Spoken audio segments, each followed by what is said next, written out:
ပေါ့နော်နေကိုသွားပို့ရမယ့်ဘိန်းလေးပဲဖြစ်ပါတယ်မင်းတို့နေပို့ရမယ့်ဘိန်းလေးဆိုရင်တော့အခုလိုခေါ်လေးတွေကပ်ပြီးတော့မှမင်းတို့ဂိတ်အသီးသီးကိုသွားရောက်ပို့ဆောင်ပေးမှာဖြစ်ပါတယ်နော်မင်းစီမှာပေါ့နော်တရုတ်ဘိန်းအော်တိုရှိမယ်ပေါ့နော်အော်တိုရောဂီယာဘိန်းတွေရောအကုန်အစုံရှိပါမယ်နော်လိုအပ်တဲ့ကစတမာများမင်းစီမှာဆက်တွဲပြီးတော့မှဝယ်ယူအားပေးနိုင်ပါတယ်နော်မင်းကလက်လီလက်ကားရောင်းချပေးနေတယ်မင်းတို့ဆိုင်မဲဖြစ်ပါတယ်နော်ဒါကတော့ဘိန်းမျိုးစုံလင်စွာရှိပါမယ်အော်တိုဘိန်းတွေဆိုလည်းမင်းတို့အစုံရှိမယ်ဒါကတော့မင်းတို့နယ်အရောက်နယ်ဂိတ်သွားပို့ပေးရမှာဖြစ်ပါတယ်ပေါ့နော်မန္တလေးမြို့ဆိုရင်လည်းမင်းတို့ပေါ့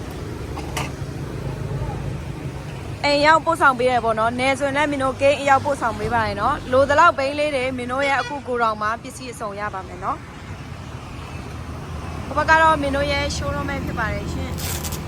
showroom နဲ့ဘေးကပ်ရမှာပဲမင်းတို့ရဲ့ထိုင်းရဖို့ကိုတောင်လက်ကားဘိန်းထားတဲ့နေရာလေးဖြစ်ပါတယ်နော်